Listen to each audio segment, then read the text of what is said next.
예, 이어서 우리 역동적인 회심 공동체로 변화하라 제 두 번째 강의를 시작하도록 하겠습니다.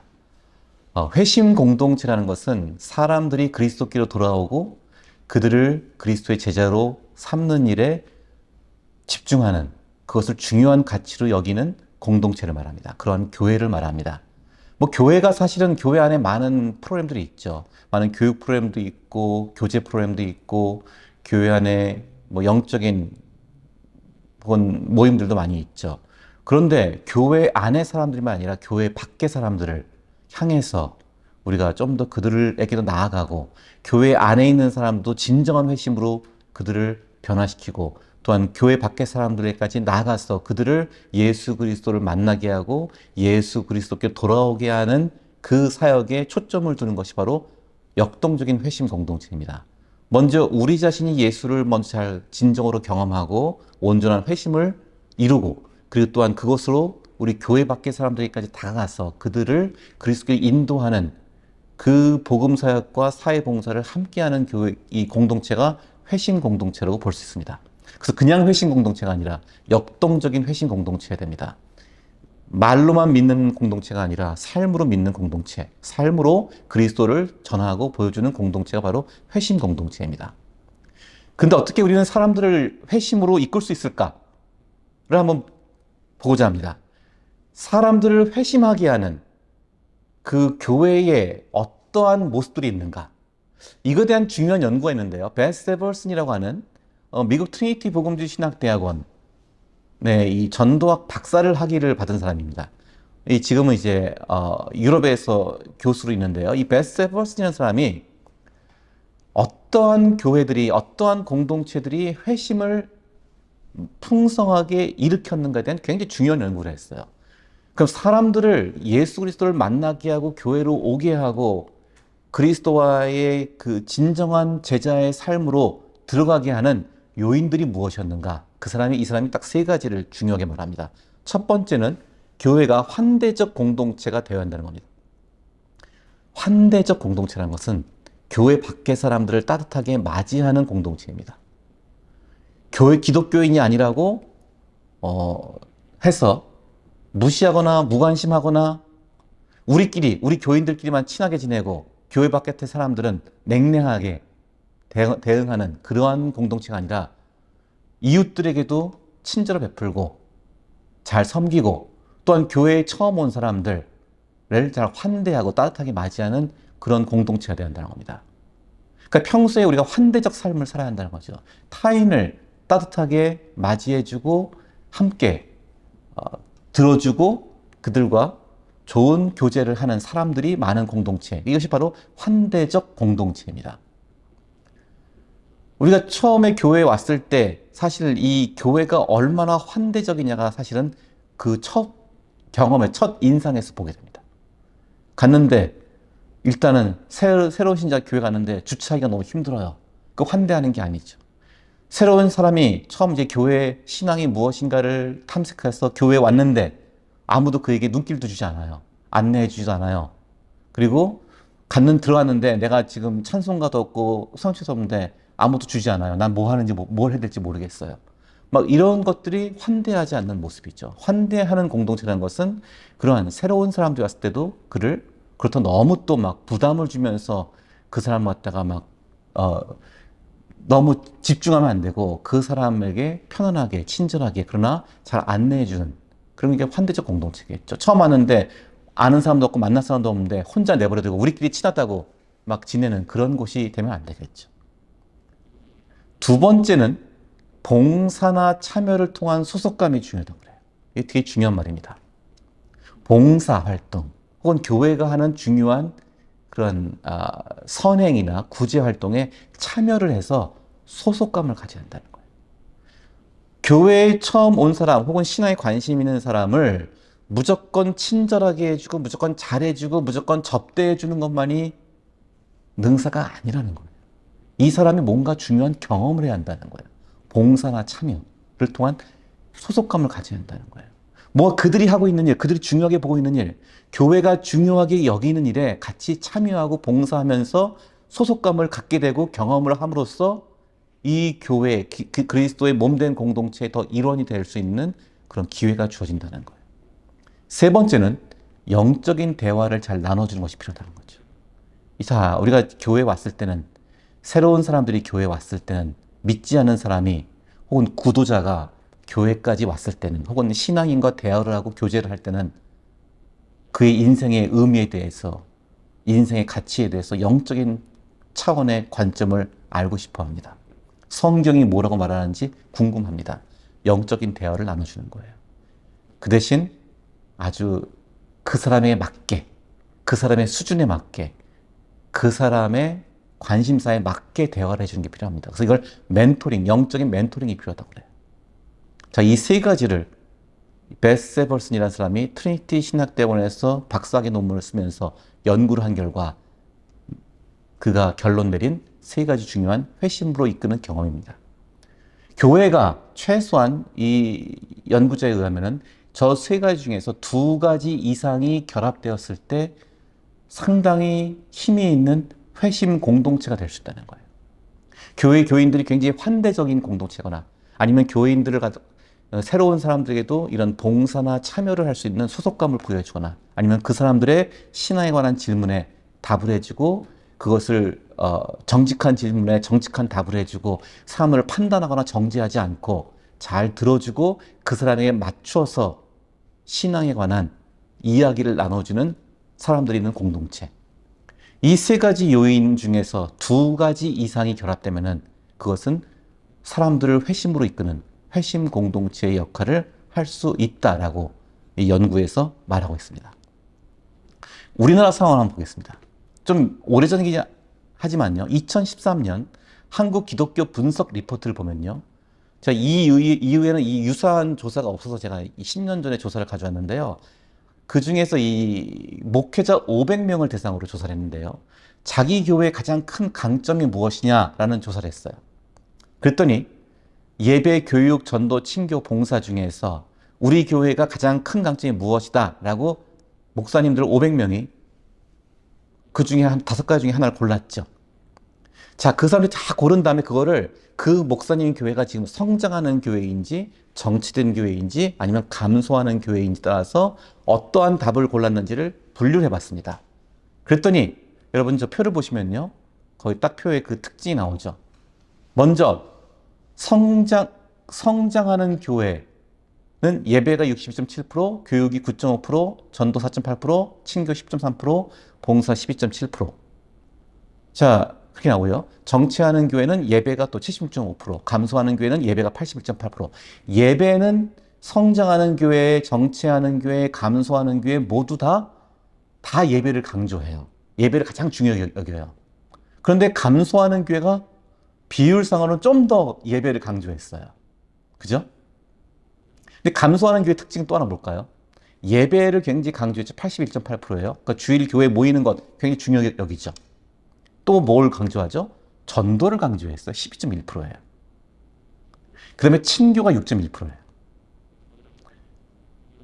주목할 만한 것은 이 감소하는 교회의 특징 중에 하나는 교육과 봉사는 안 나왔다는 거예요.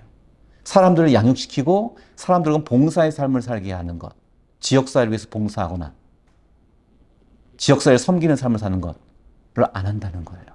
예배하고 전도만 강조해요. 예배하고 전도만 강조한다고 사람들이 주일에 교회 많이 오는 게 아닐 수 있다는 거예요.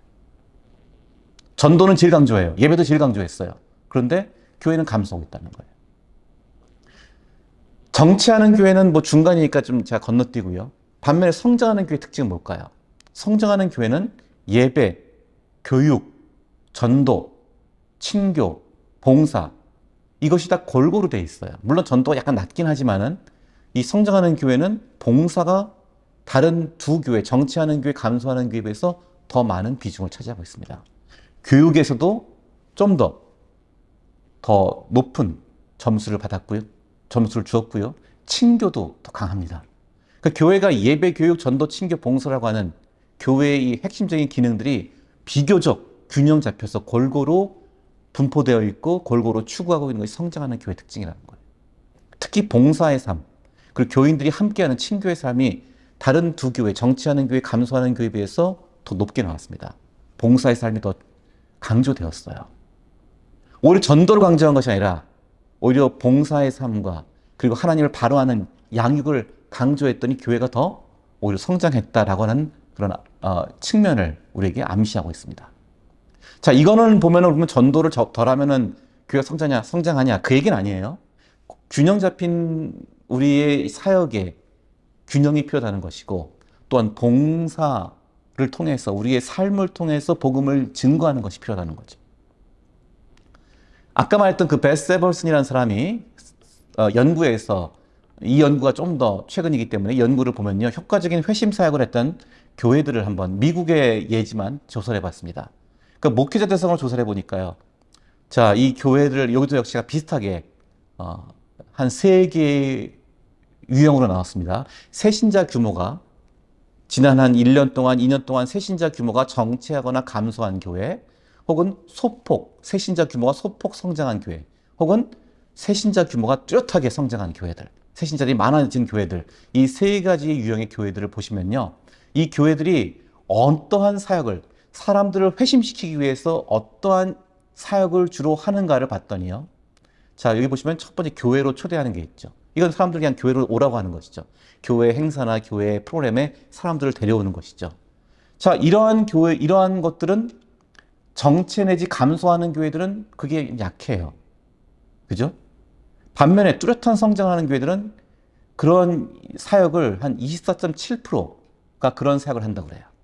그러니까 당신네 교회가 사람들을 회심시키기 위해서 어떤 사역을 하느냐 물어봤더니 우리는 교회로 많이 사람들을 초대한다 라고 하는 응답이 정체하거나 감소하는 교회는 18.2%, 소폭 성장하는 교회는 22.73%, 그리고 뚜렷한 성장하는 교회는 24.7%로 좀 더 교회로 초대하는 것을 적극적으로 한다는 거죠.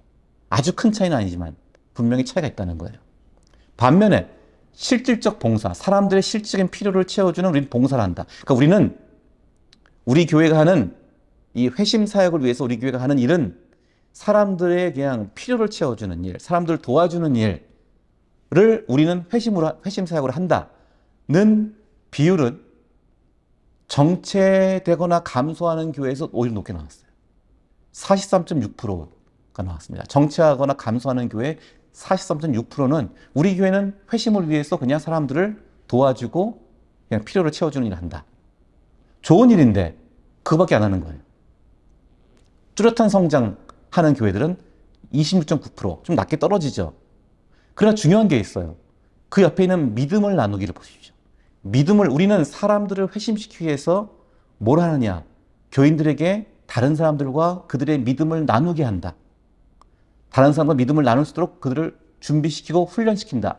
그 항목에 있어서 정체하거나 감소하는 교회는 이런 일을 하는 교회가 7.9%밖에 안 나왔어요. 근데 뚜렷한 성장하는 교회는 17.8% 나왔습니다. 2배 이상이죠.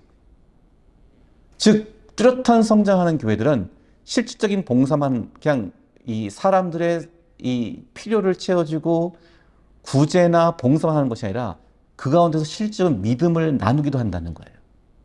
사람들 교회로 초대하고 믿음을 나누고 그것과 함께 더불어서 이 뚜렷한 성장하는 교회들은 그런 선행과 봉사와 전도를 함께 병행한다는 겁니다. 반면에 정체하거나 감소하는 교회들은 좀 한쪽으로 치우치는 경향이 있어요. 그러니까 봉사나 이런 선행은 꽤 해요. 하지만 믿음을 나누는 데는 조금 소극적이에요. 그래서 이 베스 에버슨이라는 사람이 미국의 목회자들 대상으로 조사한 것이지만 이것도 역시 보면요, 이 교회가 뚜렷하게 성장하는 교회들, 새신자가 계속해서 유입되고 회심 공동체로서의 효과적인 사역을 하는 교회들은 이 이웃사랑의 실천뿐 아니라 믿음을 나누고 복음을 전하고 사람들을 교회로 초대하는 일을 같이 거의 비슷한 비중으로 하고 있다는 거죠. 어느 하나에 너무 치우치지 않았다는 거예요. 그런 면에서 우리가 복음 전도와 사회 봉사가 같이 균형을 이루고 함께 연합되는 것이 매우 중요합니다. 효과적인 회심을 위해서는 우리가 복음을 말로 전하는 것과 동시에 삶으로 전하는 것, 우리의 선한 행실로 전하는 것이 같이 수반되어야 한다는 것입니다. 그러나 그렇다 해서 선한 행실만 한다고, 봉사만 한다고 나는 전도는 안 한다, 이렇게 보면 안 됩니다. 복음도 같이 전해야 돼요. 실질적인 좋은 사람들의 구제와 사회적인 사역들이 사회복지적 사역들은 좋은 도움을 줍니다. 그러나 그 자체가 사람들에게 회심을 일으키는 것은 아니라는 거예요. 회심까지 일어나려면 믿음을 나눠야 됩니다. 교회로 초대해야 됩니다. 우리의 믿는 믿음에 대해서 진솔하게 사람들과 이야기하고 그것을 전해야 합니다. 그 훈련도 같이 필요합니다. 우리가 이 초기 기독교에서의 이 회심 사역이라는 것을 제가 좀 보려고 하는데요. 아까 제가 앞 시간에 말한 것처럼 기독교는 초창기부터 회심을 중심으로 하는 종교였습니다. 이 예수 그리스도께 대한 전적이고 전인적이고 배타적인 회심을 요구했던 종교였습니다. 근데 초기 기독교에서 이 회심 사역을 보시면요, 굉장히 흥미로운 지점이 있습니다. 이것을 잘 다룬 책이 회심의 변질이라는 책이 있어요. 알렌 크라이더라고 하는 아주 유명한 선교학자가 쓴 책인데, 이 책을 보시면요, 이 초기 기독교, 초대교회는 사람들을 회심시키고 회심의 가장 공적인 표지가 세례식이라고 한다면은 그 사람들을 세례를 주기까지 시간이 얼마나 걸리냐? 3년에서 5년이 걸린 거예요. 내가 믿겠다라고 말한 시점부터 해서 이 사람이 회심하고 세례받기까지가 3년에서 5년 동안 그 사람들을 양육시키고 훈련시켰다는 거예요. 오늘날 우리가 회심 혹은 세례 사역을 한 얼마나 합니까? 기껏해야 아마 세례받겠다고 하면, 믿겠다고 하면 한 6개월에서 1년 이상 안 가지 않을까요? 그런데 초기 기독교는요, 이 세례받겠다고 할 때는 최소한 3년에서 5년간의 양육을 시켰다는 겁니다. 회심 사역을 했다는 거예요. 자, 1단계는요, 이게 총 4단계로 나눠지는데, 1단계는 먼저 사람들이 교회로 왔습니다. 뭐 가족을 통해서, 이웃을 통해서, 혹은 일터에서 전도를 받아서 교회로 오게 됩니다. 그 1단계는 교회로 오죠. 그럼 1단계 교회로 오면 사람들을 어떻게 합니까? 우리가 보통 교회에 새 신자가 오면 열렬히 환영해 주죠. 환영해 주고 잘해 주죠. 선물도 주고, 또 뒤에 가서 또 전화해서 또 교회 계속 나오라고 권면도 해주고. 근데 초대교회는요, 교회로 처음에 사람이 오면요, 환영을 해주는 게 아니라 검증을 합니다. 당신 진짜로 예수 믿으려고 하느냐? 당신 예수 믿으려면은, 예수 믿고 세례 받으려면 당신 삶이 어떻게 달라져야 하는지 아느냐? 당신 예수 믿으려면은 당신이 포기할 것이 많다. 당신 고쳐야 할 것이 있다. 당신 직업이 뭐냐? 전쟁터에 나가는 군인이냐? 그럼 사람을 죽이기 때문에 안 된다. 당신 직업을 버려라. 당신 학교에서 아이들을 가르치고 있느냐? 만약 아이들을 가르치는데 이교도의 신화와 그런 잘못된 사상을 가르치는 일을 하고 있다면 그 교사 직업도 그만둬야 됐어요. 혹은 당신이 음식을 만드는 일을 하는데 그 음식이 우상의 제물로 바쳐지는 음식이냐 하면 그것도 그만둬야 됐어요. 회심을 위해서는 강력한 요구를 했단 말이에요. 자, 신앙 입문 단계 들어갑니다. 2단계, 그거에 내가 예스 하면은 2단계 신앙 입문 과정에 들어갑니다. 이때 신앙 입문 과정은 뭐냐? 주로 초점이요, 기독교적인 삶의 실천이에요. 행동의 변화, 이웃사랑을 행하게 하는 것이었어요. 우리 보통 뭘 합니까? 새신자 사역을 하면은 뭐 교회에 대해서 소개해주고 기독교 신앙의 기초를 가르쳐주겠죠. 그런데 초기 기독교는요, 그러한 신앙 입문을 사람들의 생각을 바꾸고 사람들에게 기독교 신앙을 지식적으로 알려주는 일을 한 것이 아니라 기독교적인 삶을 경험하게 했어요. 행동의 변화를 요구했어요. 이웃사랑을 실천하게 했어요. 그래서 옥에 갇힌 사람을 가서 위로해주고, 병들고 가난한 자들을 구제해주고, 힘들고 아파하는 사람들을 도와주고 친구가 되어주는 그러한 기독교적인 삶의 실천부터 가르쳤어요. 그래서 이 신앙 입문 2단계에서 뭘 하냐? 일주일에 한 번씩 교회에 와요. 와서 집사님이나 혹은 후견자, 자기 신앙의 후견인이 있습니다. 그 후견인과 함께 내가 한 주간 어떠한 삶을 살았는지를 나눕니다. 내가 이웃을 사랑했는지, 원수를 사랑했는지, 누군가를 용서했는지, 그런 삶을 나누고 그런 삶을 살 수 있도록 기도받고, 기도받고 또 격려받고 권면을 받습니다. 그리고 신앙의 그런 삶을 살았던 모범들을, 이야기를 들려줍니다. 이 과정이 약 한 2, 3년 이상 갑니다. 내 삶을 바꾸는 거예요. 내 생각을 바꾸면서 내 행동이 바뀌는 것이 아니라 내가 변화된 행동을 먼저 경험함으로써 내 생각이 바뀐다는 거예요. 그래서 실천이 굉장히 중요해요. 봉사와 참여를 통한 소속감을 가져야 한다고 했죠. 기독교 신앙을 말로, 내용으로 듣는 것이 아니라 변화된 삶으로 먼저 경험하는 것입니다. 이게 초기 기독교가 했던 일이에요. 세 번째 단계가 신앙을 이제 교육시킵니다. 이 사람들이 어느 정도 삶이 바뀌고 행동이 바뀌고 이제 선한 행실이 몸에 배었다고 판단되면 그때 신앙 교육을 시작합니다. 기독교 교리를 가르쳐요. 하나님이 누구시고 예수님이 누구시고 성령이 어떤 일을 하시는지 기독교 교리를 체계적으로 가르치기 시작합니다.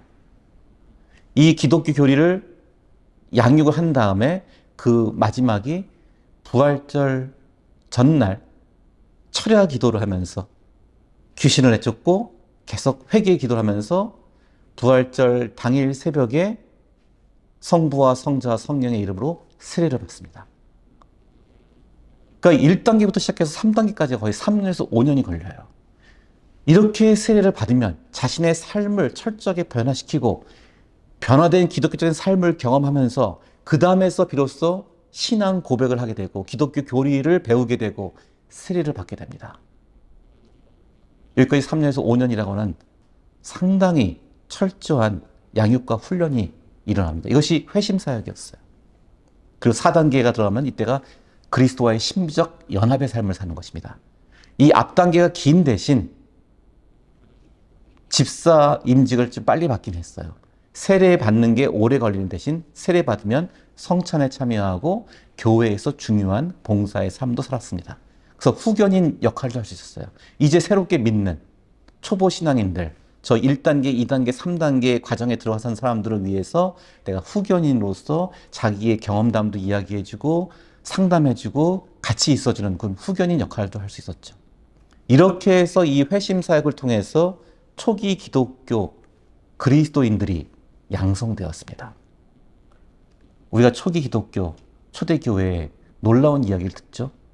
그 소수의 기독교인들이 박해를 받으면서도 어떻게 사람들을 섬기고 병자들을 돌보고 원수를 사랑하고 용서하면서 로마 제국을 변화시키고 궁극적으로는 로마 제국을 기독교 국가로 변화시켰는지 우리가 그 이야기를 듣지 않습니까? 어떻게 초기 기독교, 초대교회 교인들은 그러한 삶을 살 수 있었을까? 이러한 철저한 회심, 진지한 회심 사역을 통해서 참된 온전한 그리스도인들이 양성되었기 때문입니다. 제가 왜 회심의 사역이 우리에게 중요한 목표가 되어야 하고 우리의 중요한 교회의 본질이 되어야 하느냐를 강조한 이유가 여기에 있습니다. 우리가 이 회심을 온전하고 진정한 회심 사역을 추구할 때 교회가 건강해지고 교회가 힘을 갖게 되고 교회가 복음의 능력으로 충만해지고 교회가 사회를 변화시키고 인간을 근본에서부터 새롭게 할 것입니다. 올해는 우리 한국에서 전 세계 가장 복음주의자들의 가장 중요한 대회인 로잔 세계 복음화 대회가 열립니다. 올해 9월 22일 날 송도에서 이 로잔 세계 복음화 대회가 열리죠. 자, 로잔 세계 복음화 대회는 1974년부터 시작된 우리 복음주의권에서 복음주의 중요한 이 선교 운동입니다. 74년에 스위스 로잔에서 이 복음주의자들이 한 3,000명 이상의 복음주의자들이 모여서 같이 이 복음주의자들의 공통된 이 세계 복음화를 위한 이 선언문에 같이 우리가 언약을 했습니다. 언약에 사인을 했습니다. 이때 우리가 왜 이 복음주의 운동에서 로잔 언약이 필요했냐면요. 그 직전까지 이 60년대, 70년대에 WCC를 중심으로 한 이 세계 기독교 에큐메니컬 운동이 어떤 방향으로 나갔냐면은 개종 유예라는 것을 주장했습니다. 더 이상 비기독교인들을 기독교인 만드는 일, 회심시키는 일을 하지 말라고 했던 겁니다. 이것 좀 유예시키자. 그동안 너무 서구 이 제국주의 서구 식민 정책으로 인해서 비서구권의 사람들이 많이 상처를 받았고 많이 그 반감이 있기 때문에 우리는 개종을 오히려 유예시켜야 한다. 이런 논의가 나왔습니다. 이러다가는 이게 정말로 기독교의 가장 본질인 복음 전도가 이 위험한 지경에 이르렀거든요. 근데 그 당시 사회는 많은 민주화 운동이 있었고 인권 문제가 있었고 여러 가지 그런 사회적인 정치적인 그런 안 좋은 현실들을 타파해야 되는 그런 과제도 컸습니다. 그래서 복음주의자들이 복음 전도를 열심히 하고 영혼 권사를 열심히 하지만 또한 이 사회의 모순과 문제들을 해결하는 일을 등한시할 수가 없었어요. 근데 WCC에서는 개종 유예라고 하는 것을 막 추진하고 있었습니다. 이렇게 가는 건 아니죠. 전도를 무시하면서 사회봉사하고 사회참여한다. 이건 또 안 되죠. 그러나 또 사회참여 우리가 또 무시할 수도 없었습니다. 그래서 로잔에 모여서 빌리그리암과 존 스타트의 주도하에 세계 복음주의자들이 이것을 하나로 같은 입장을 합의에 이르게 됩니다. 이때 남미에서 온 복음주의자들은 굉장히 남미는 이미 당시에 해방신학이 있었고 많은 어려운 독재 정권들로 인해서 많은 어려움들이 있었거든요. 그래서 이 사회 참여 문제를 굉장히 강조했어요. 그리고 영미권의 또 복음주의자들은 사회 참여가 중요하고 매우 우리가 지금 회복해야 할 것이지만 복음 전도와 올바른 관계에 있어야 한다라는 것을 강조했죠. 그래서 결국은 이 남미의 복음주의자들과 주로 영미권의 복음주의자들이 계속되는 토론과 대화를 통해서 로잔 언약이 나오게 됩니다. 그래서 이렇게 말했습니다. 로잔 언약 제5항을 보시면요. 이 전도의 본질을 다룰 때 이렇게 말합니다. 우리는 때로 전도와 사회 참여를 서로 상반된 것으로 여겼던 것을 뉘우친다. 이게 굉장히 중요한 회개죠. 전도와 사회 참여를 상반되게 무관하게 여겼던 것을 뉘우친다는 거예요. 이 복음주의든 전도만 하고 사회 참여는 안 한다. 이러한 인식을 우리가 이제 극복해야 한다고 본 겁니다. 물론 사람과의 화해가 곧 하나님과의 화해는 아니며 또 사회 참여가 곧 전도일 수는 없다. 이걸 분명히 했어요. 정치적 해방이 곧 구원은 아닐지라도 그것도 분명히 했죠. 전도와 사회 정치적 참여는 우리 그리스도인의 의무의 두 부분임을 인정한다. 이 두 부분은 모두 하나님과 인간에 대한 교리와 이웃을 위한 사랑 그리고 예수 그리스도에 대한 우리의 순종을 나타내는데 필수적이다. 이 두 부분 다 필수적이라는 거예요. 전도와 사회 참여 모두가. 구원의 메시지는 모든 소외와 억압과 차별에 대한 심판의 메시지를 내포한다. 그러므로 우리는 악과 불의가 있는 곳 어디에서든지 이것을 고발하는 일을 두려워해서는 안 된다. 이 복음주의자들의 굉장히 전향된 의견이죠. 복음 전도가 가장 중요하고 사회 참여가 복음 전도를 대체할 수는 없지만 우리가 이 사회의 모든 악과 소외와 문제에 대해서 우리가 민감하게 생각하고 그것을 개선하기 위해서 일해야 한다는 거예요. 사람이 그리스도를 영접하면 하나님 나라 백성으로 거듭난다. 따라서 그들은 불의한 세상 속에서 그 나라의 의를 나타낼 뿐만 아니라 그 나라의 의를 전파하기에 힘써야 한다. 그래서 굉장히 중요한 회심에 대한 정의가 나왔죠. 사람이 그리스도를 영접하면 하나님 나라 백성으로 거듭나기 때문에 그들은 그 하나님 나라의 의로움과 사랑과 긍휼을 베풀고 전해야 한다는 거예요. 그래서 그들은 불의한 세상 속에서도 그 나라의 의를 구하기 위해서 힘써야 되고 그 의를 전파해야 한다고 말합니다. 자, 로잔 언약을 보시면 이 복음 전도와 사회 봉사, 사회 참여가 굉장히 같이 통합되고 함께 가야 한다는 것을 강조했습니다. 제6항에 보면 교회와 전도회를 다루는데 여기서 이렇게 말합니다. 교회가 희생적으로 해야 할 일 중에서 전도가 최우선이다. 그래서 로잔 언약은 전도의 최우선성, 전도의 우선성을 강조했습니다. 그건 분명히 정립을 했어요. 사실은 이제 일부 남미의 복음주의자들 중에서는 사회 참여, 사회 봉사가 곧 전도다라고 하는 주장하는 분들도 있었어요. 하지만 존 스타트가 이것을 정립을 하기를 전도가 먼저 우선성을 갖는다. 그러나 만약에 아프고 힘들고 고통받는 사람이 있다면 그들이 먼저 봉사를 하는 것이 실제에서는 우선이 될 수도 있다. 그러나 논리적으로는 전도가 가장 우선순위를 갖는다라고 분명히 정립을 했습니다. 세계 복음화는 온 교회가 온전한 복음을 온 세계에 전파할 것을 요구한다. 이게 로잔 언약의 굉장히 중요한 모토죠. 온 교회가 온전한 복음을 온 세계에 전파한다는 거예요. 온전한 복음이에요. 영혼 구원만의 복음이 아니라 우리의 모든 삶이, 우리의 사회적 삶이, 우리의 관계가, 내 직업이 변화되는 복음을 선포해야 한다는 거예요. 온 세상에, 온 교회가, 모든 하나님의 백성이 선포해야 한다는 거예요. 목사님들만 하는 것이 아니라, 선교사님만 하는 것이 아니라 모든 평신도들, 하나님의 백성들이 모든 사람들에게 이 온전한 복음을 선포해야 한다는 거예요. 교회는 하나님의 우주적인 목적에 바로 중심에 서 있으며 복음을 전파할 목적으로 하나님이 지정하신 수단이다. 그러나 십자가를 전하는 교회는 스스로 십자가의 흔적을 지녀야 한다라고 했어요. 참 멋있는 말이죠. 교회가 만일 복음을 배반하거나 하나님에 대한 산 믿음이 없거나 혹은 사람에 대한 진실한 사랑이 없거나 사업 추진과 재정을 포함한 모든 일에 있어서 철저한 정직성이 결여될 때 교회는 오히려 전도의 걸림돌이 되어버린다. 교회가 영혼 구원을 입술로만 하고 교회가 진정한 사람에 대한 사랑이 없거나 정직함이 없거나 변화된 삶이 없으면 오히려 전도가 안 될 수 있다는 거예요.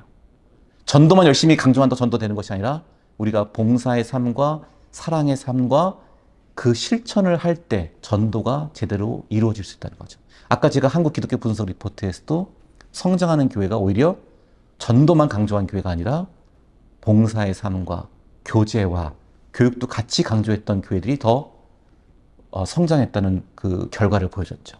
교회는 하나의 기관이라기보다는 하나님 백성의 공동체이기 때문에 그렇습니다.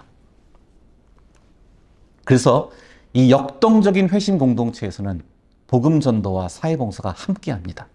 역동적인 회심 공동체라는 것은 전도만 열심히 하는 공동체가 아니라 우리가 실제 이웃사랑의 실천의 삶을, 사회적 봉사의 삶을 함께하고 그것이 같이 어우러져 있고 그것이 하나가 돼 있을 때, 연합되어 있을 때 역동적인 회심 공동체가 나오게 됩니다.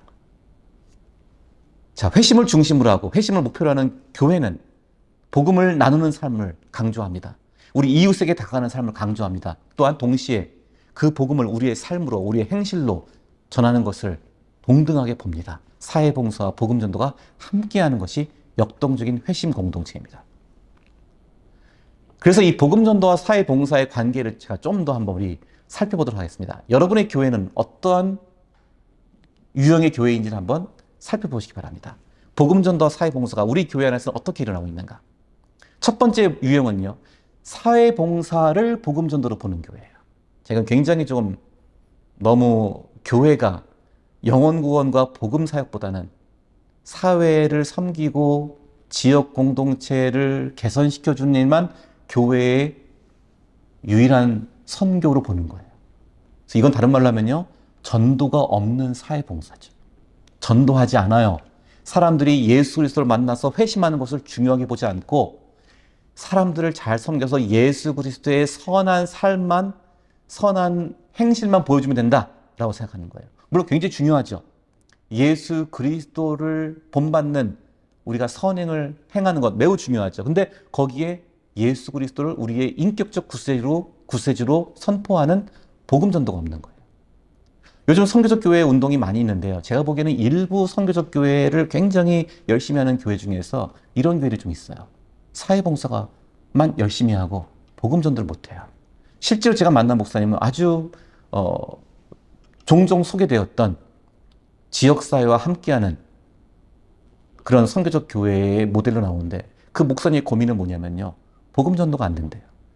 그 사람들이 처음부터 교회 올 때 그 교회에서 하는 여러 가지 그 지역사회를 위한 여러 활동들, 뭐 도서관도 있고 무슨 생태운동도, 환경운동도 하고 그러는데 딱 이 처음부터 아예 딱 이 교회는 전도를 안 하는 조건으로만 우리가 한다라는 것을 너무 드러내는 바람에 아예 복음을 전하지 못하고 있다는 거예요. 두 번째는 복음 전도를 사회봉사로 보는 교회. 정반대죠. 사회봉사 필요 없다. 사람들에게 물을 주고 떡을 주는 거 필요 없다. 복음만 전하면 된다. 사람들을 정말로 섬기는 것은 오직 복음을 전하는 것뿐이다. 사회적 봉사가 없는 전도예요. 이게 일부, 제가 항상 일부라고 그랬습니다. 일부 좀 근본주의적인 교회들이 있어요. 이걸 분리시키는 교회들. 아예 사회봉사는 안 중요하고 그거는 세상에서 할 일이고 교회는 오직 복음 전도만 해야 한다. 그래서 말로만 전도하는 거예요. 사람들의 실제 삶은 지금 힘들고 곤궁하고 들을 수 있는 형편이 아닌데 나는 그냥 막무가내로 전도만 하는 거예요. 그 밖에는 관심이 없는 거죠. 제가 전에 교회에서 사역을 할 때 가족전도 공동체라는 것을 이끌었는데요. 그때 한 여집사님이 이런 간증을 해요. 제가 우리 가족전도를 하기 위해서는 이 가족의 필요가 무엇인지, 가족이 무엇을 힘들어하는지를 잘 섬기고 그것에 먼저 귀 기울이고 그것을 경청해야 한다고 말했어요. 그랬더니 그 집사님 말하길요, 자기 남편한테 늘 교회 가자고 얘기했더니 교회 가자, 같이 예수님 믿자, 천국까지 했더니요, 어느 날 남편이 그러더래요. 너는 내가 교회 가는 것에만 관심이 있지 내가 직장생활에서 무슨 일로 힘들어하는지 무슨 고민을 하는지 그거에는 관심이 없는 것 같다고. 그러니 내가 네 말이 내 귀에 들어오겠냐고 그런 말 하더래요. 사람의 전인적인 그 상태에 관심이 없이 사회적 봉사가 없이 복음만 전하는 것도 굉장히 복음을 반쪽짜리로 만드는 것입니다. 세 번째로는요, 복음 전도와 사회봉사를 다 해요. 그러니까 한결 낫죠. 1, 2번보다 나은 모습이죠. 근데 이게 분리되어 있어요. 같이 안 해요. 봉사 따로, 전도 따로예요. 그래서 봉사 활동할 때는 전혀 전도는 안 해요. 전도 활동할 때는 봉사가 없어요. 전혀 분리된 교회, 이런 교회들이 많습니다. 그냥 사회봉사할 때는 그냥 철저히 그는 그냥 봉사로만 하고 거기에 전도가 들어가 있지 않습니다. 복음 사역이 들어가 있지 않아요. 또한 전도할 때는 또 굉장히 또 그 사람의 전인적인 삶에 대한 관심 없이 그냥 죽어서 천국 가는 것만 전하는 그런 복음 전도와 사회봉사가 분리된 교회들이 있어요. 이거는 좀 더 나아진 모델이긴 하지만 조금 아쉬운 모델이죠. 그 네 번째 우리가 봐야 될 모델은 복음 전도와 사회봉사가 연합된 교회입니다. 전도와 봉사가 시너지를 이루는 거예요. 복음 전도와 사회봉사가 연합됐다는 것은 우리가 사회적 봉사를 통해서도 이웃사랑의 실천을 통해서도 복음이 같이 자연스럽게 스며들어갈 수 있다는 거예요. 이것을 따로따로 하는 걸로 보지 않고 함께 전도와 선한 행실이 함께 가는 교회의 유형을 우리가 한번 생각해 볼 필요가 있습니다. 그래서 제가 복음 전도와 사회봉사의 연합 모델을 한번 생각해 보자 합니다. 같이 나눠보자 합니다. 제가 미국에서 섬겼던 교회에서는요, 1년에 한 번씩 그 지역 공동체를 위한 생활 상담 및 의료 봉사하는 행사를 합니다. 근데 처음에는 이 지역 공동체를 위해서 우리가 순수한 마음으로 이 사람들을 돕기 위해서 했어요. 그래서 제가 있던 교회는 조금 그 주변에 이 히스패닉, 그러니까 남미, 중남미에서 이민 오신 분들이 좀 많이 있었는데 이 교회에서, 교회 마당에서 이렇게 하나의 그 일종의 우리로 치면 바젤 같은 그런 축제를 엽니다. 그래서 거기서 상담 부스가 있고요. 그 다음에 이제 거기 의사 선생님들, 간호사 선생님들은 또 의료 봉사도 해줍니다. 그 재무 상담 일을 할 때 하나님을 전합니다. 재무 상담할 때 물론 모기지를 어떻게 융자를 받아야 되는지 예를 들어서 또 집을 살려고 하는데 어떤 내가 도움을 받을 수 이런 것들을 상담을 해줄 때요. 하나님에 관해서 하나님께서 우리의 모든 삶을 주관하신다는 것을 고백을 해줘요. 이야기를 간단히 해줘요. 재무 상담을 해주면서 우리 물질의 주인이신 하나님이라는 것을 이야기해 줍니다. 의료 봉사를 해주면서 사람들 와서 자기 진찰을 받고 어떻게 건강관리를 해야 할지 말할 거 아니에요? 그때 의사 선생님들이 사람들의 육신을 살펴주고 진단을 해주고 또한 처방을 해주면서 또 무슨 말 하냐면은 당신의 몸도 하나님께서 거하시는 몸이고 성령께서 거하시는 귀한 전이다. 우리의 몸을 소중히 여겨서 하나님께서 기뻐하시는 더 선한 일들을 할 수 있어야 한다. 이런 이야기를 자연스럽게 자신들이 하는 일에서 하는 거예요.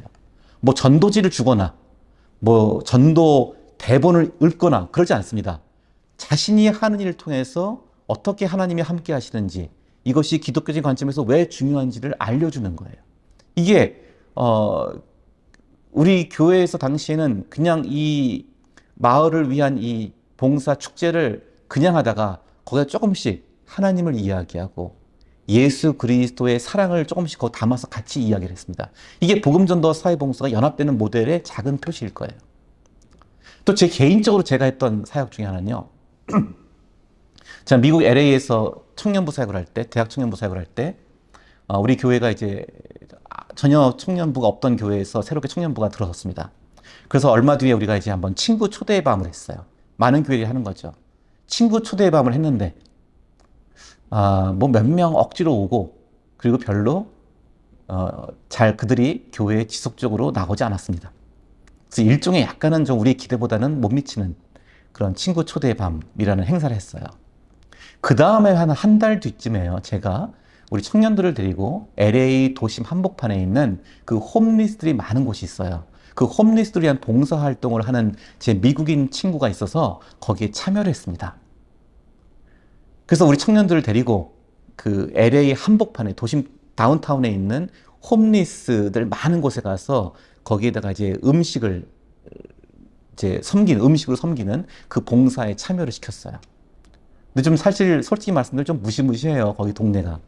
청년들이 이제 막 좀 쫄면서 내려와서 쫄면서 막 와서 같이 모여서 이제 그 홈리스들을 이렇게 밥을 퍼주는 일을 했죠. 재밌는 것은요. 그거를 하는데 우리 당시 청년부는 작은 청년부였어요. 우리 청년부 다 해봤자 한 15명에서 20명 밖에 안 되는 청년부였는데 이 친구들이 안 믿는 친구들을 데려오더라고요. 친구 초대밤에는 안 데려왔는데 이 홈리스 봉사사역을 하는데 안 믿는 친구들을 자기 대학교에 한 3명인가를 데려왔어요. 우리 한 뭐 15명밖에 안 되는 청년부에서 3명이면 얼마나 큰 숫자입니까? 그들이 왜 왔나 했더니 궁금해서 왔대요. 그리고 그들 마음속에도 뭔가 선행을 해야 한다는 그런 의지가 있던 거예요. 근데 교회에서 이런 홈리스 봉사한다니까 나도 한번 가서 한번 나도 좀 한번 도와봐야겠다. 나도 좋은 일 좀 해봐야겠다고 온 거예요. 와학성은 이들이 왔죠. 왔는데 이들이 어떻게 합니까? 그냥 봉사만 한 게 아니에요. 봉사하기 전에 우리가 먼저 같이 모여서 기도했어요. 그리고 우리가 그들을, 홈리스들이 좀 가난하다고, 좀 지저분하다고 무시하면 안 되고, 그리스도 사랑으로 그들을 잘 대하고, 그들이 혹시 화를 내더라도 우리가 소리를 지르더라도 너무 당황하지 말고 차분하게 그들을 잘 섬기자. 뭐 이런 얘기를 나눴죠. 그리고 다 홈리스를 섬겼습니다. 끝나고 같이 또 기도하고 서로 축복해주고 서로 감사의 마음을 나눴습니다. 서로 뒤풀이도 했어요.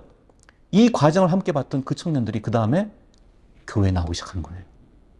우리가 친구 초대의 밤으로 야, 안 믿는 사람 믿어봐 라고 했을 때는 안 왔던 애들이 우리가 봉사하는데 참여하면서 그들이 같이 우리 교회의 일원이 된 거예요.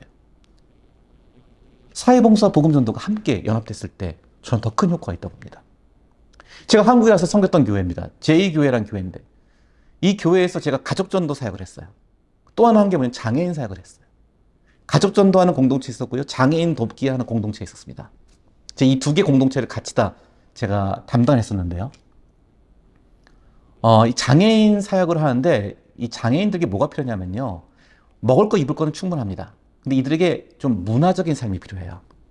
좀 답답하니까 늘 그 자기들 안에 갇혀 있으니까 답답하거든요. 그래서 이들이 바깥에 나가서 좀 맑은 공기도 좀 마시고 넓은 자연도 봐야 돼요.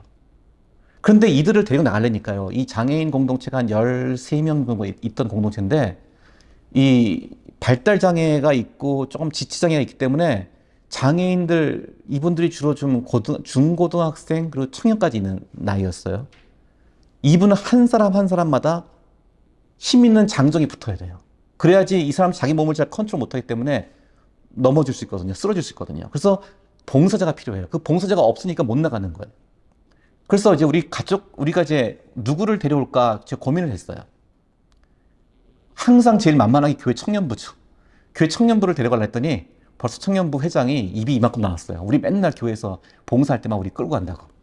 그래서 안 되겠다. 청년 중에서 몇 명 좀 불러오긴 했지만, 그래도 말 잘 듣는 청년들 데려오긴 했지만, 제가 누구를 데려오려고 했냐면요. 가족전도 공동체에서 전도하려고 대상으로 삼았던 남성분들이 있어요. 중년 남성분들 주로. 여자분은 교회 나오는데 남자분은 교회를 안 나오거나 나오더라도 띄엄띄엄 나오거나 제대로 믿지 않는 분들. 우리가 그분들을 위해서 뭐 식사 자리도 마련했었고 그분들을 위해서 건강 세미나를 했었거든요. 근데 그런 게 아니라 당신을 위해서 좋은 걸 했으니까 일로 오세요가 아니라 선생님, 우리가 장애인 사역을 하고 장애인들과 함께 야유회를 가는데 봉사자가 필요합니다. 선생님 좀 와주시면 안 되겠습니까? 제가 전화해서 부탁을 했어요. 그랬더니요. 교회에서 뭐 식사 자리 초대하고 무슨 뭐 파티 만들고 할 때는 안 오시던 분이요. 장애인들을 도와주는 일에 좀 와주셔서 도와달라 했더니요. 그걸 오겠대요. 그래갖고선 그때 한 5명 정도의 교회를 안 다니거나 혹은 교회 다니도 믿음이 없는 남성 가족들이 이 장애인들을 도와주는 그 야유회, 소풍 가는 모임에 참여해서 봉사를 했어요. 그리고 제가 누굴 또 불렀냐? 그분들과 비슷한 또래의 다른 우리 교회 신실하신 남자 집사님들을 불렀어요. 그래서 그분들도 같이 와서 이 장애인들 도와주는 아직 믿음이 약한 그 남성분들과 함께 그 봉사활동을 했죠. 그리고 끝나고 같이 우리가 이제 또 저녁을 먹으면서 서로의 소감을 나눴습니다. 이야기 나눴습니다. 이때 참여했던, 그때까지 잘 믿지 않았던, 세례받지 않고 믿지 않았던 중년 남성분들이요. 이때 굉장히 교회에 큰 소속감과 자신의 자긍심을 갖게 되었습니다. 장애인들을 도와주고 함께 봉사를 하면서 하루 종일 봉사하면서 이들이 그 교회가 했던 이 선한 사역에 같이 동참하면서 신앙이 싹트기 시작했어요. 교회를 더 열심히 나오기 시작했어요. 교회에 띄엄띄엄 안 나오던 분이 교회를 더 잘 나오면서 결국 세례를 받기까지 이르렀습니다. 저는 이렇게 복음 사역과 우리가 이 사회봉사가 함께 갈 수 있다고 봅니다. 우리의 복음이 말로뿐 아니라 삶으로 전달될 때 더욱더 힘을 얻고 강력한 영향력을 줄 수 있다고 믿습니다. 자, 한번 우리 돌아봅시다. 우리 교회는 역동적인 회심 공동체인가? 우리 교회가 역동적인 회심 공동체에 대해서 무엇이 필요한가? 제가 한번 정의를 해보겠습니다. 첫 번째, 예수 그리스도와의 인격적인 만남으로서 회심을 강조하십시오. 회심이란 것은 예수 그리스도를 인격적으로 만나는 것입니다. 그리스도와 연합하는 것입니다. 이것을 목사님들의 설교에서, 상담에서, 가르침에서 계속해서 반복적으로 강조해야 합니다. 두 번째, 공개적인 회심 사역을 하십시오. 자, 회심 사역은 뭐냐면요. 회심의 중요성을 드러내는 일을 하시라는 거예요. 예를 들어서 예배 중에 세례의식을 거행하는 것입니다. 예배 끝나고 세례받은 사람만 따로 하는 것이 아니라 예배 중에 세례의식을 거행하는 거예요. 자, 이렇게 하는 교회들이 있습니다. 그래서 예배 중에 수시로 세례자들이 있을 때 세례의식을 거행해요. 그때는 이 세례받는 사람들만을 위한 의식이 아닙니다. 그 예배에 참석해서 아직 회심하지 않은 사람들, 아직 세례받지 않은 사람들도 그 광경을 보면서 예수 그리스도에 대한 회심에 도전을 받게 됩니다. 혹은 이미 세례받고 기존 교인들도요, 그것이 중요하다는 것을 알고 자신의 주변의 사람들에게 예수 그리스도를 전하고 그들을 회심으로 인도하기 위해서 또한 마음의 사명을 받을 수도 있습니다. 혹은 그 세례받은 사람들이 회심 간증을 하게 하는 겁니다. 많은 사람들이 모두가 할 수 없겠죠. 대표적으로 잘 준비해서 짧은 이야기라도 어떻게 예수 그리스도를 만나서 내 삶이 변화되었는지를 공예배에서도 간증하게 하는 거예요. 그럼 사람들은 그걸 들으면서 동일하게 회심에 대한 도전을 받게 됩니다. 그러면 교회 소모임에 맞춘 이웃 섬김 사역을 정하라고 했어요. 교회에 여러 가지 모임들이 있죠. 소모임에서 우리가 속한 지역에서 이웃을 섬길 수 있는 것이 무엇인지, 우리가 어떻게 예수 그리스도를 말로뿐 아니라 삶으로 전할 수 있는지를 한번 같이 찾아보는 거예요. 제 친구가 목회하고 있는 미국의 타코마 교회에서는 선교적 공동체라는 것을 만들었는데요. 한 공동체가 우리 지역에 있는 사람들 중에서 우리가 누구를 섬길까를 한번 찾아봤습니다. 그것을 찾은 사람들이 유리공예 협동조합이었어요. 그 유리공예 기술을 가지는 협동조합 사람들을 그들이 만나기로 했어요. 그래서 이 교회의 작은 소모임에서 그 협동조합에 참여했습니다. 가서 같이 유리공예 기술을 배우고 같이 한 거예요. 그 일원이 되었죠. 그 협동조합의 일원이 되어서 나중에는 그 사람들과 함께 교회의 모임에, 교회에서 그들을 위한 디너 파티를 한 거예요. 거기에 초대해서 같이 사람들과 교제하고 대화를 하면서 그들을 복음을 전하고 그들을 교회의 일원으로 삼기 시작했습니다. 유리공예 협동조합 사람들이 굉장히 좋은 기술을 가진데도 불구하고 제대로 관심과 인정을 받지 못했대요. 그래서 이들이 가서 거기가 참여하면서 그들을 교회로 점점 인도하게 되었습니다. 한국에서도 여러 가지 예가 있습니다. 우리가 할 수 있는 것 작은 것을 찾아보면 됩니다. 어느 교회는 거리 청소를 그 교회의 선교적인 사역으로 삼았어요. 그래서 왕십리 지역에 있는 거리 청소하면서요, 청소를 한 다음에 그 다음에 찬양 모임을 거기서 가졌어요. 찬양 버스킹 같은 걸 한 거죠. 해서 예수를 전했습니다. 청소하면서 예수를 전하면서 그들이 이웃 섬김을 같이 했습니다. 어떤 교회는 교인들에게 인사를 열심히 하자는 것을 강조했어요. 인사의 기적이라는 얘기도 있거든요.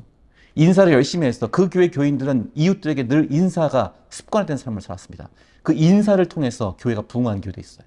혹은 플로깅 같이 이 휴지를 줍고 그런 떨어진 것을 줍는 것을 통해서 이 봉사를 통해서 곧 이 봉사가 복음의 표현이다. 복음의 도구가 아니라 곧 복음의 표현이다. 우리가 부름받은 이웃을 섬기고 하나님이 주신 이 땅을 깨끗하게 청결하게 하는 것이 우리의 곧 복음의 내용이라는 것을 알려준 겁니다. 네 번째로는 회심의 이야기를 준비시켜야 합니다. 사람들에게 자신이 예수 그리스도를 어떻게 만났는지, 왜 예수 그리스도가 내 인생에서 가장 중요한지를 이야기할 수 있도록 준비시켜야 합니다.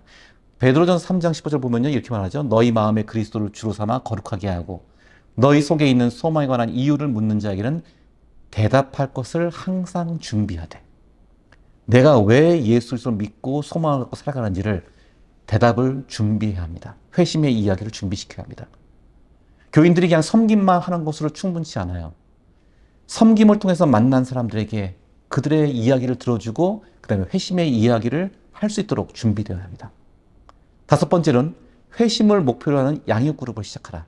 기독교 신앙의 기초를 같이 가르치고 또 기독교 신앙을 경험하는 그런 양육그룹을 만들 필요가 있습니다. 지적인 양육만이 아닌 아까 초대교회에 본 것처럼 경험과 참여를 수반하는 전인적 양육그룹을 해야 됩니다. 봉사도 같이 하고요. 같이 교회에서, 교회 안에서, 교회 밖에서의 봉사활동도 같이 하는 그런 전인적 양육그룹, 기독교를 전인적으로 경험하는 그룹도 필요합니다. 베드로가 이렇게 말하죠. 아내들에게 너희 남편들을 위해서 전도하라고 말하면서 이럽니다. 말로 말미암지 않고 행실로 말미암아 구원을 받게 하려 함이라, 이런 말을 해요.